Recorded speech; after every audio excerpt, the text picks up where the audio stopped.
And that's why I deserve to be Mr. Olympia. Hello guys, तो mister Olympia की press conference का wrap up हो गया है और बहुत टाइम से हम लोग इस चीज़ का वेट कर रहे थे, कैसी होगी, किस तरह के क्वेश्चंस हमें देखने को मिलेंगे, किस तरह का फायर्ड अप एटीट्यूड हमें देखने को मिलेगा, कौन पोजिंग करता हुआ दिखाई देगा। तो ये सारी चीज़ों के आंसर्स आज आपको इस वीडियो के थ्रू मिल जाएंगे। सबसे पहले तो चैनल को सब्सक्राइब कर दो गाइस, बिकॉज बहुत ज़्यादा वीडियोज़ आने वाले हैं। और अगर अब प्रेस कॉन्फ्रेंस पर चलने गाइस तो इतनी ज़्यादा इंटरेस्टिंग नहीं थी जैसे हम एक्सपेक्ट कर रहे थे। वैसे लास्ट 2-3 सालों से काइंड ऑफ बोरिंग ही हो रही है, उससे तो थोड़ी बेटर ही लगी मुझे, बट कोई भी ऐसा फायर्ड अप आंसर नहीं मिला। यस, देखो जजेस ने जितने भी क्वेश्चंस पूछ रहे थे उन सब लोगों ने कुछ ट्राई करा कि कुछ फायर्ड अप रेस्पॉन्सेज मिले, कुछ हीटेड रेस्पॉन्सेज मिले, बट ऐसा कोई रेस्पॉन्स नहीं मिला। एवरीवन वाज लाइक सटल, बहुत ज़्यादा इजी कैजुअल में आंसर कर रहे थे। The heat was totally missing. लेकिन हाँ गाइस, कुछ चीज़ें काफ़ी इंटरेस्टिंग हुई, जैसे कि हाड़ी चुपन ने बोला कि भाई मैं बहुत ज़्यादा ड्राई आने वाला हूँ, बिल्कुल डेजर्ट की तरह। तो अगर आप लोग भी वैसे नहीं हुए तो फिर आप लोग बर्न हो जाओगे।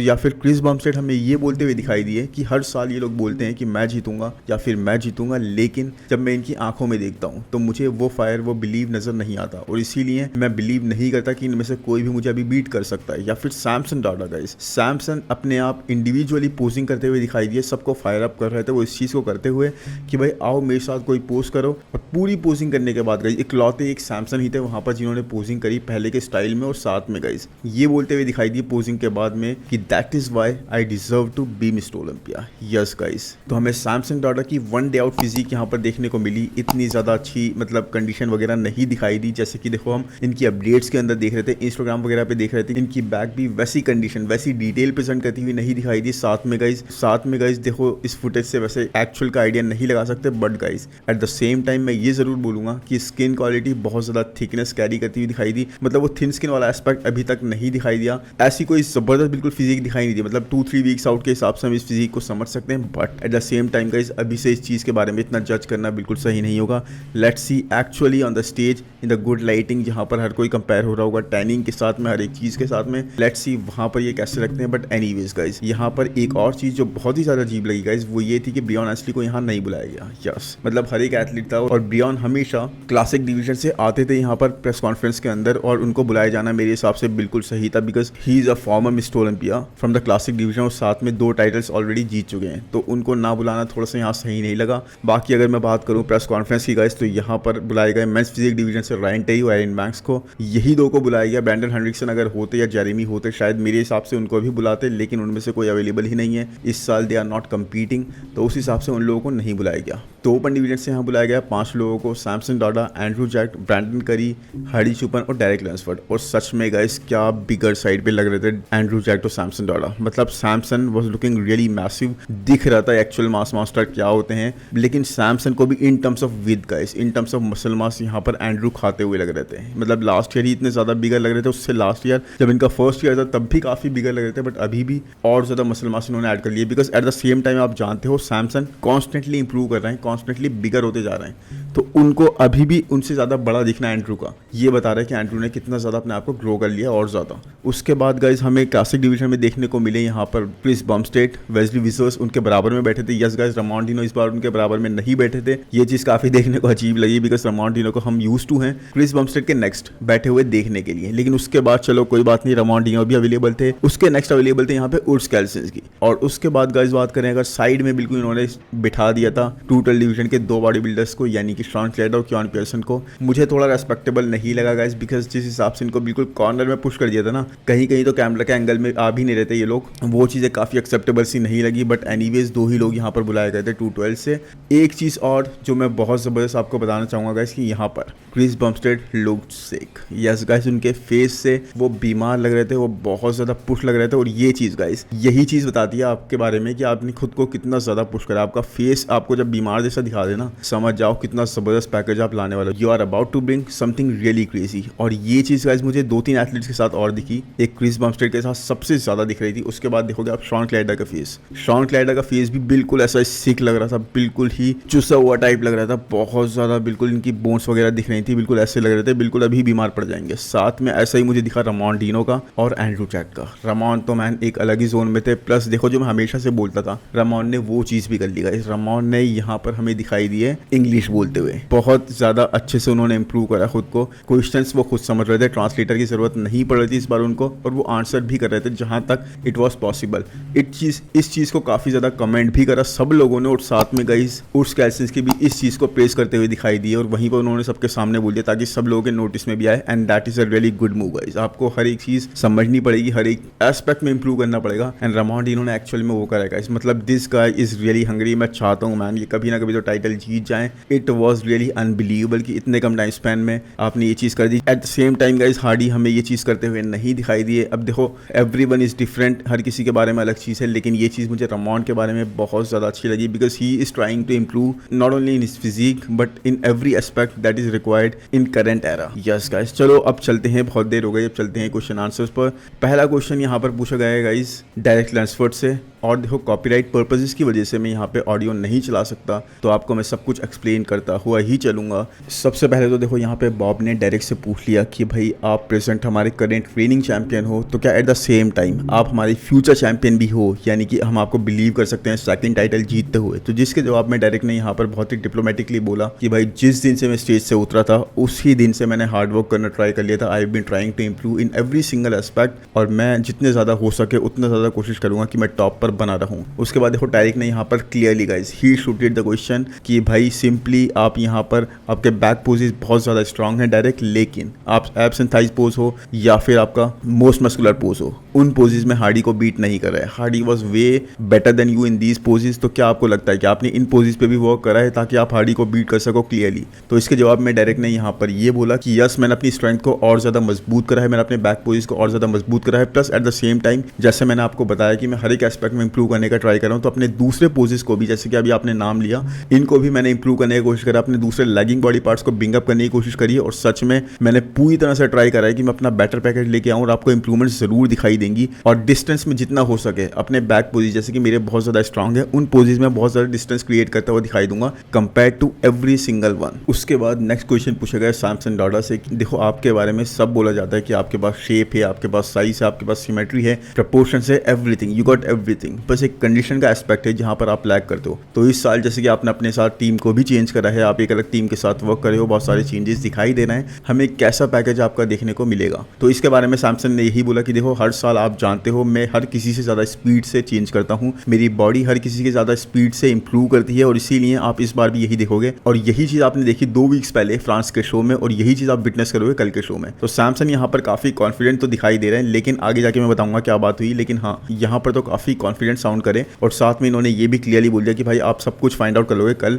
मुझे अभी इतना कुछ आंसर करने की जरूरत है नहीं। उसके बाद फवाद आबिद ने क्वेश्चन पूछा यहाँ पर डायरेक्ट से कि भाई देखो आपके बराबर में जो बैठे हैं लेफ्ट साइड में 2 बंदे, सैमसन डॉडा and project, they are really bigger compare to you, and इसीलिए क्या आपको लगता है कि अगर ये लोग शेप में आ गए तो आप इनसे कैसे डील करोगे, आप इनको कैसे बीट कर पाओगे? Because they are really big. The only issue is कभी ये शेप में उस तरह से नहीं आ पाते, अगर ये शेप में होंगे तो what is going to change guys? तो यहाँ पर डायरेक्ट ने काफ़ी अजीब तरीके से जवाब दिया, मतलब काफ़ी डिप्लोमेटिक वे में। अभी दिखाऊंगा मैं आपको, क्योंकि देखो फवाद ने इस चीज़ को पॉइंट आउट भी करा। डायरेक्ट ने यहाँ पर बोला सबके अलग जेनेटिक्स हैं, सब लोग अलग अलग गिफ्ट्स के साथ आते हैं, मैंने हर एक एस्पेक्ट में इंप्रूव करने की कोशिश करी, and you can not be perfect guys. आप परफेक्ट नहीं हो सकते, आप बस कोशिश कर सकते हो अपने आप को हर एक एस्पेक्ट में इंप्रूव करने के। मैं अपने कंपेटिटर्स को एक चैलेंज नहीं समझता, बल्कि उनके बारे में वरी भी नहीं करता। I just love the competition, और मुझे पता है कि सब लोग हार्ड वर्क कर रहे हैं, सब लोग बहुत ज़्यादा प्रोग्रेस कर रहे हैं, और इसीलिए मैं इनको कॉम्पिटिशन की तरह नहीं देखता हूँ। बट मैं बहुत ज़्यादा खुश हूँ कि ये लोग मुझे भी पुश कर रहे हैं और खुद भी इंप्रूव करते जा रहे हैं। तो इसके बारे में guys Fawad Abid, I think आप लोग जानते हो किस तरह से ही टॉक्स टू एवरीवन, बहुत ज़्यादा ब्लंट है, बहुत ज़्यादा स्ट्रेट फॉरवर्ड है, और इसीलिए ना उन्होंने यहाँ डायरेक्ट को पकड़ लिया। डायरेक्ट को उन्होंने सीधे, डायरेक्ट ने एक्सपेक्ट भी नहीं करा होगा इस तरह से क्वेश्चन आएगा या पॉइंट आउट करा जाऊंगा, बट डायरेक्ट को सिंपली उन्होंने यही बोला,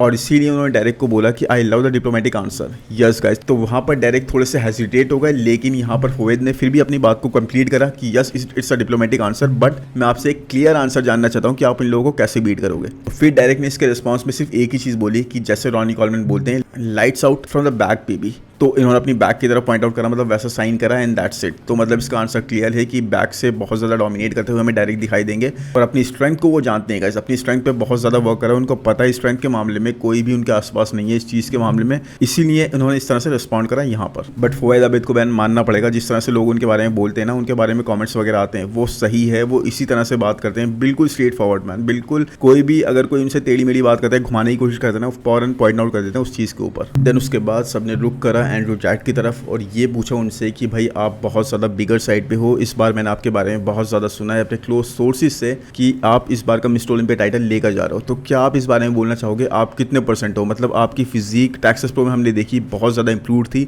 but at the same time guys बहुत सारे एस्पेक्ट ऐसे थे जहाँ पे इंप्रूवमेंट की ज़रूरत थी, कंडीशनिंग की ज़रूरत थी। तो हम क्या एक्सपेक्ट कर सकते हैं एंड्रू से इस बार, और साथ में आप कितने परसेंट खुद को बताओगे कि आप टेक्सास प्रो में कितने परसेंट आए थे, जैसे कि हमेशा से बोलते थे ना कि भाई आर्नोल्ड क्लासिक में मेरा होगा 100%, वैसे ही यहाँ पे लोग इनसे इस तरह का आंसर जानना चाह रहे थे। बट यहाँ पर एंड्रू ने बिल्कुल भी इस चीज़ को सही से रिस्पॉन्ड ना करते हुए क्लियरली ये बोल दिया कि मैं नहीं बोल सकता, मेरे बारे में ये चीज़ सिर्फ मेरी टीम डिसाइड करती है एंड दैट्स इट, मैं इस बारे में कुछ भी नहीं बता पाऊंगा मैं कितने परसेंट हूँ। बट यस, कल बहुत सारे लोगों के दिल टूटने वाले हैं, there will be some heartbreaks this weekend, that's for sure. तो इस तरह का इन्होंने रिस्पॉन्ड करा और काफ़ी अच्छा लगा, मतलब ये ना काफ़ी कम वर्ड्स बोल रहे थे, बहुत लिमिटेड बातों में अपनी बात को खत्म कर रहे थे, कोई घुमाना नहीं, कुछ नहीं, डिप्लोमेटिक आंसर नहीं, सीधा आंसर करा उस चीज़ को एक ही लाइन में, उससे आप आंसर ले लो या ना लो, लेकिन हाँ इसी बात में ये पूरी बात को खत्म कर रहे थे और काफ़ी ज़्यादा कॉन्फिडेंट साउंड कर रहे थे गाइस। और साथ में इनके फेस से भी पता लग रहा था फिजिक बहुत ज़्यादा पुल्ड है, मतलब ऐसा लग रहा था पनिश होकर आएंगे बिल्कुल पूरी तरीके से। उसके बाद देखो इन्होंने हार्डी से पूछा, क्योंकि हार्डी से अभी तक कोई आंसर नहीं पूछा गया था, हार्डी अपने साथ एक ट्रांसलेटर भी लाए थे।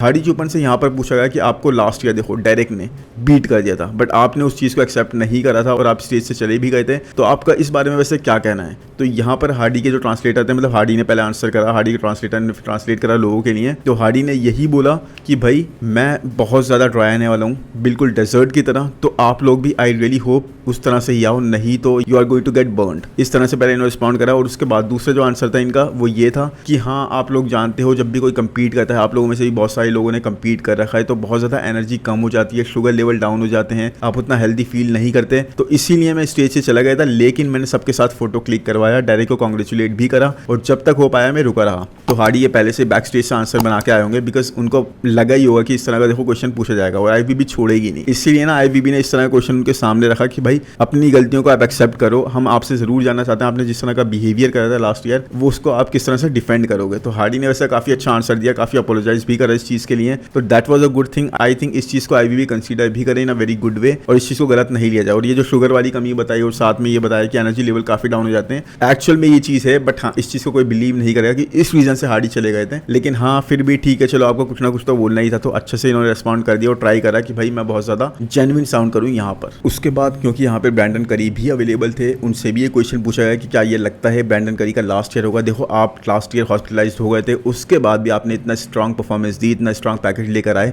तो इस साल क्या हम समझ सकते हैं कि ब्रैंडन करी वैसे एक दूसरे कोच के साथ वर्क कर रहे हैं ये भी, तो आपका ये लास्ट मिस्टर ओलंपिया होगा। तो ब्रैंडन करी ने भी यहाँ पर ये बोला कि देखो मैं एक शॉक फैक्टर के साथ आऊँगा, लोग मुझे इतना ज़्यादा काउंटिंग नहीं कर रहे इस बार, और अच्छी बात है आप मुझसे एक्सपेक्ट नहीं करो उसके बाद मैं इतनी स्ट्रांग परफॉर्मेंस दूँ। He did not seem confident guys, इनका फेस वैसा नहीं लग रहा था, ये कॉन्फिडेंट साउंड नहीं कर रहे थे, बट कुछ भी हो सकता है, इस बात पर भी इतना नहीं जाते हैं। लेकिन at the same time Brandon ने इस चीज़ को भी क्लियर करा कि अभी मैं एक साल का ही सोच रहा हूँ, इस बार का ही सोच रहा हूँ, मुझे नहीं पता नेक्स्ट ईयर के बारे में कि मैं रिटायर होता हूँ या फिर कंपीट करता हूँ, but yes I am going to try to bring my best, और यही मैं पूरी तरीके से कोशिश कर रहा हूँ। साथ में गाइस उसके बाद यहाँ पे एंड्रू से ये तक पूछा गया कि भाई टेक्सास प्रो में जैसे आप आए थे उसके बाद आपने क्या चेंजेस करे अपनी फिजिक में यहाँ मिस्टर ओलंपिया के लिए। तो एंड्रू जैक ने क्लियरली बोला कि वो एक वार्म अप शो था मेरे लिए, वो एक सिर्फ ट्रायल वाला शो था, अब एक्चुअल पैकेज आप यहाँ पर देखने को मिलेगा आपको, और उस चीज़ के लिए आपको वेट करना पड़ेगा, उसके बारे में मैं अभी कुछ नहीं बता सकता आपको। बाकी इसके बाद देखो ये लोग रुक करते हैं 212 डिवीजन की तरफ, वहाँ पर क्योन पेशन से पूछा गया कि भाई आप लास्ट ईयर तक शॉन को चेज कर रहे थे, इस बार आपकी क्या स्ट्रेटेजी है।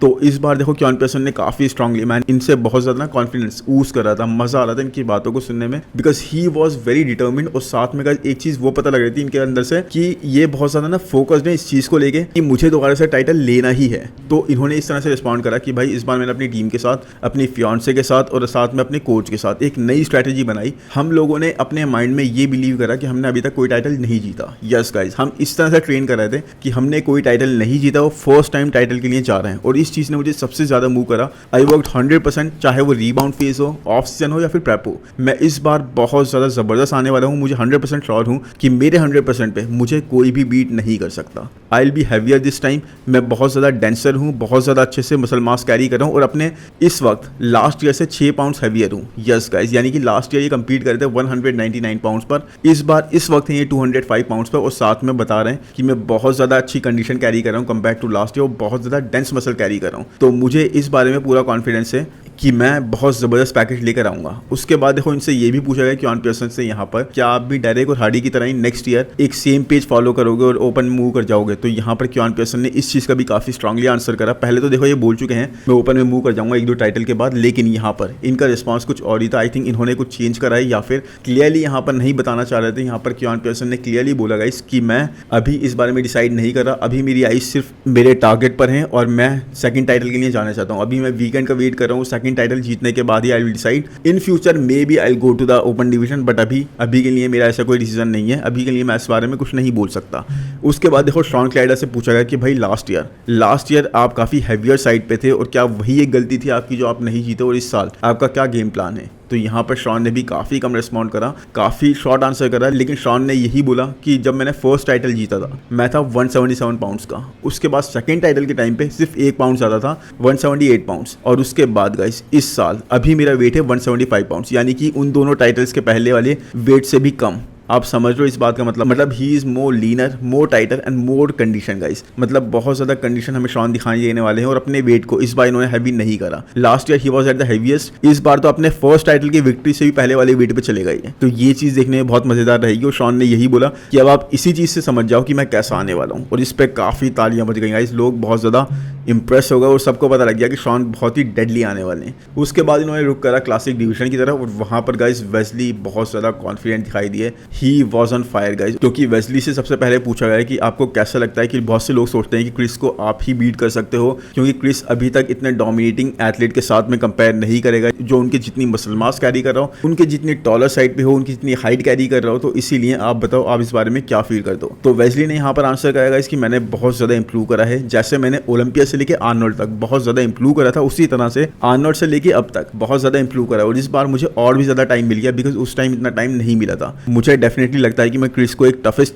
कंपटीशन दूंगा। साथ में एक चीज़ बहुत अच्छी इन्होंने पॉइंट आउट करी है, इसकी बहुत सारे लोग इनको यही बोलते रहते हैं कि भाई आपने एक ऑफ उर्स को हराया था, ऑफ रमोन को हराया था। तो यहाँ पर इन्होंने ये चीज़ पॉइंट आउट कर दी बहुत स्ट्रांग वर्ड्स में कि भाई सब लोग बोलते हैं हारने के बाद कि वो इंप्रूव नहीं थे, वो पूरी तरह ऑन नहीं थे, पूरी तरह ऑफ नहीं थे। कुछ नहीं, ऐसी बात है, मैं एक्चुअल में इंप्रूव था and that is a good point. उन्होंने ये कहा कि भाई हमेशा दूसरों को देखा जाता है और क्रेडिट विनर को नहीं मिलता, तो ये चीज़ एक गलत थी। इन्होंने बहुत सही पॉइंट आउट करी कि भाई as a winner, as a champion जो मैंने इंप्रूव करा था, अपनी प्लेसिंग्स इतनी सारी इंप्रूव करी थी, अब करी थी, उस चीज़ को भी आपको देखना चाहिए। And that was a very good point guys. मतलब बहुत स्मार्टली इन्होंने इस चीज़ का आंसर करा और मुझे बहुत ज़्यादा देखने में अच्छा लगा। बाकी क्रिस को उसके बाद पूछा गया कि भाई क्या आपको इस बार किसी से थ्रेट लग रही है, क्या आपको लग रहा है कोई भी डिफीट कर देगा? तो क्रिस ने इसका जवाब बहुत अच्छे से दिया कि यस, चैलेंज देखो सब है मेरे लिए, मैं किसी को भी डिसरिस्पेक्ट नहीं करूँगा कि कोई भी चैलेंज नहीं है, बट थ्रेट मैं किसी को नहीं समझता। हम ऑन स्टेज सबको घूरते हैं, बहुत ज़बरदस्त स्टेज देते हैं, लेकिन ऑफ स्टेज हम लोग हक करते हैं। तो मुझे ऐसा लगता है कि इस बार भी मुझे कोई बीट नहीं करने वाला, but at the same time मैं समझता हूँ कि चैलेंज मेरे लिए सभी हैं। उसके बाद क्रिस से ये भी पूछा गया कि क्रिस क्या आप साल के बाद रिटायरमेंट ले लोगे? उसके जवाब में क्रिस ने बोला कि मैं काफ़ी लंबे टाइम से ये चीज़ बोल रहा हूँ कि मेरा एक लास्ट मिस्टर ओलंपिया होगा ये, या फिर इस बार मैं रिटायरमेंट ले लूँगा, लेकिन एट द सेम टाइम मैं ये भी बोल रहा हूँ कि अभी मैं अभी के टाइटल के बारे में सोच रहा हूँ, नेक्स्ट टाइटल के बारे में नेक्स्ट टाइम सोचूंगा या फिर उसके बाद में सोचूंगा। तो अभी एट द सेम टाइम अभी आई एम थिंकिंग कि अभी इस टाइटल के बारे में देखते हैं कैसा होता है, उसके बाद आई विल डिसाइड। तो यही है गाइज, मुझे सर्टेनिटी यहाँ पे भी दिखी क्रिस के आंसर में। क्रिस सिर्फ घुमा रहे थे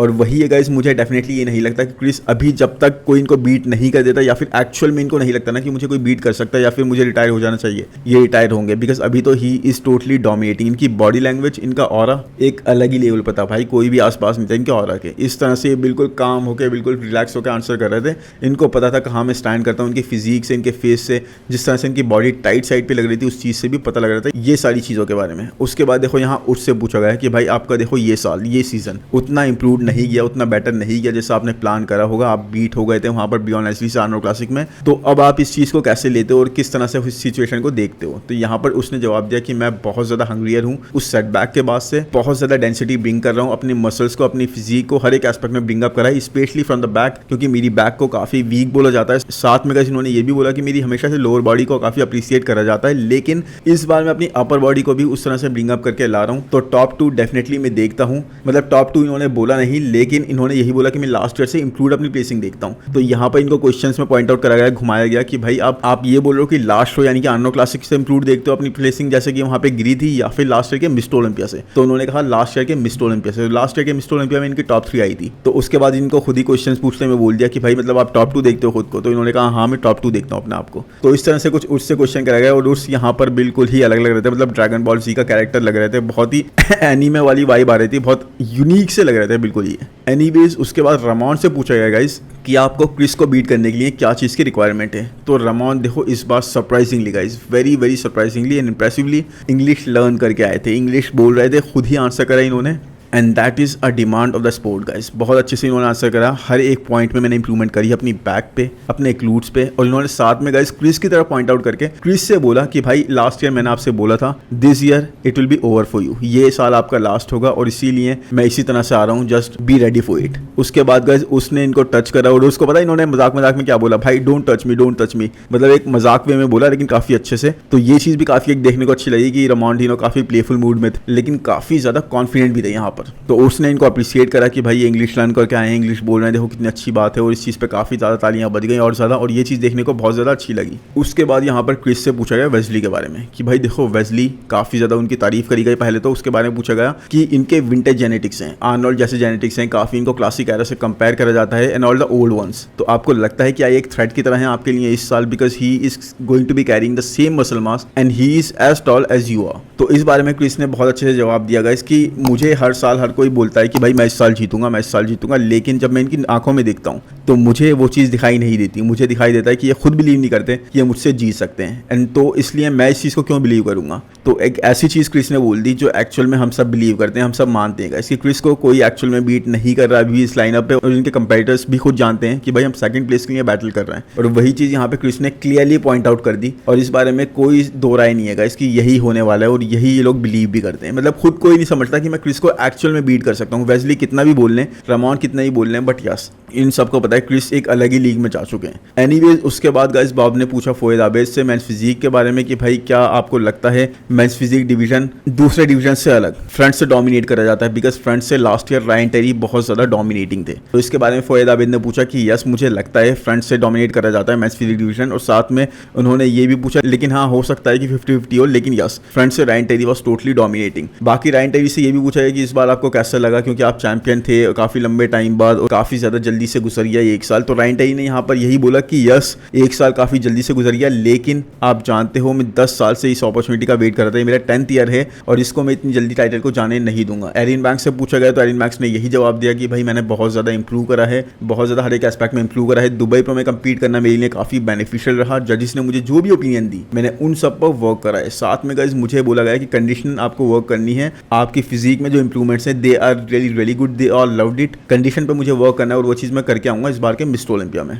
उसके बाद गाइस सैमसन से पूछा गया कि भाई आप बताओ आप क्यों डिजर्व करते हो इन दोनों बंदों को बीट करना। तो सैमसन ने कहा कि मैं ज़्यादा टॉकिंग नहीं करता, मैं अपने एक्शन से इस चीज़ को बताता हूँ। तो उसके बाद इन्होंने फौरन अपनी जैकेट रिमूव करी, टी शर्ट रिमूव करा and started to pose guys, and he started to pose. बहुत ज़्यादा फायर्ड अप हो गए थे सबके सब, ये कोशिश कर रहे थे कि कोई और भी आए मेरे साथ पोज करने, लेकिन ये पुरानी एरा नहीं है तो कोई भी नहीं आया, सब हंसते रहे। एंड्रू तो इनफैक्ट नीचे ही देख रहे थे, लोग उनको बोल रहे थे कि भाई ऊपर देखो एंड्रू ऊपर देखो, डायरेक्ट वगैरह देखने लगे इनको, इवन सीबम भी थोड़ा सा मुस्कुराने लगे। लेकिन हाँ ये पोजिंग कर रहे थे, काफ़ी ज़्यादा बिगर साइड पे लगेगा इस डेंस मसल्स, लेकिन कंडीशन मैंने आपको स्टार्टिंग में भी बताया उस तरह की कुछ दिखाई नहीं दी जैसे हम एक्सपेक्ट कर रहे थे या फिर जैसे हम इंस्टाग्राम वगैरह पे पोस्ट पर देखते आए हैं। लेकिन अभी इस चीज़ के बेस पर जज करना आई थिंक इस वक्त इस पॉइंट ऑफ टाइम पे वन डे आउट के पॉइंट पे हमें देखना नहीं चाहिए, स्टेज का ही वेट करना चाहिए। But yes guys he is one aesthetic mass master, absolutely massive. And यहाँ पर क्रिस से फिर मजाक में पूछा भी गया कि भाई आप बोलते रहते हो कि ओपन डिवीजन में कम्पीट करूंगा, तो क्या सैमसन को देखने के बाद भी अब आपका यही डिसीजन है। तो इस तरह की यहाँ पर बातें हुई और साथ में गए उसके बाद